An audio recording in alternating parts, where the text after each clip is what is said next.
Reading through the Bible.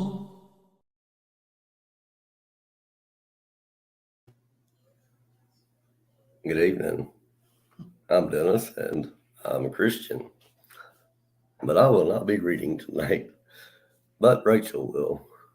You'll be reading Esther chapter 2. Esther 2. Esther 2. After these things, when the wrath of King Ahasuerus subsided, he remembered Vashti, what she had done, and what had been decreed against her. Then the king's servant who had attended him said, "Let beautiful young virgins be sought for the king, and let the king appoint officers in all the provinces of his kingdom, that they may gather all the beautiful young virgins to Shushan the citadel, into the women's quarters, under the custody of Haggai the king's eunuch, custodian of the women. And let the beauty preparations be given them. Then let the young women who pleases the king be queen instead of Vashti." This thing pleased the king, and he did so. In Shushan, the citadel, there was a certain Jew whose name was Mordecai, the son of Jair, the son of Shimshi, the son of Kish, a Benjamite. Kish had been carried away from Jerusalem with the captives who had been captured with Jeconiah, the king of Judah, whom Nebuchadnezzar, the king of Babylon, had carried away. And Mordecai had brought up Hadassah, that is, Esther, his uncle's daughter, for she had neither father nor mother. The young woman was lovely and beautiful. When her father and mother died, Mordecai took her as his own daughter. So it was, when the king's command and decree were heard, and when many young women were gathered at Shushan the citadel, under the custody of Haggai, that Esther also was taken to the king's palace, into the care of Haggai, the custodian of the women. Now the young woman pleased him, and she obtained his favor, so he readily gave beauty preparations to her, besides her allowance. Then 7 choice maidservants were provided for her from the king's palace, and he moved her and her maidservants to the best place in the house of the women. Esther had not revealed her people or family, for Mordecai had charged her not to reveal it. And every day Mordecai paced in front of the court of the women's quarters to learn of Esther's welfare and what has happened to her.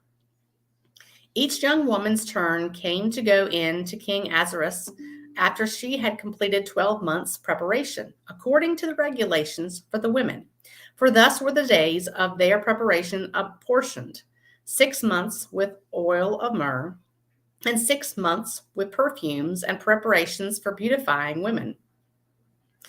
Thus prepared, each young woman went to the king, and she was given whatever she desired to take with her from the women's quarters to the king's palace.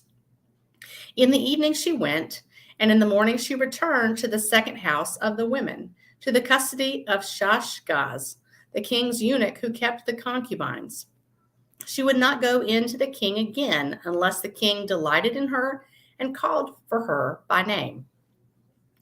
Now when the turn came for Esther, the daughter of Abihail, the uncle of Mordecai, who had taken her as his daughter to go in to the king, she requested nothing but what Haggai, the king's eunuch, the custodian of the women, advised.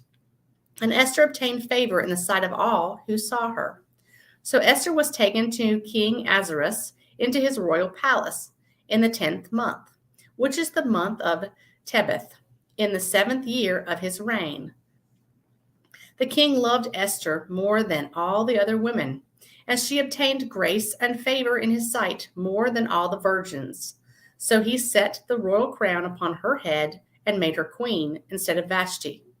Then the king made a great feast, the feast of Esther, for all his officials and servants, and he proclaimed a holiday in the provinces and gave gifts according to the generosity of a king. When virgins were gathered together a second time, Mordecai sat within the king's gate. Now Esther had not revealed her family and her people just as Mordecai had charged her. For Esther obeyed the command of Mordecai as when she was brought up by him.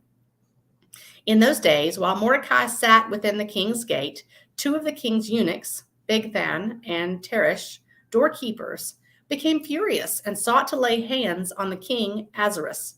So the matter became known to Mordecai, who told Queen Esther, and Esther informed the king in Mordecai's name.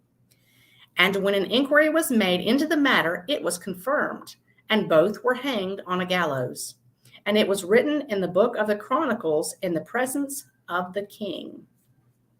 This was Esther 2 of the New King James Version.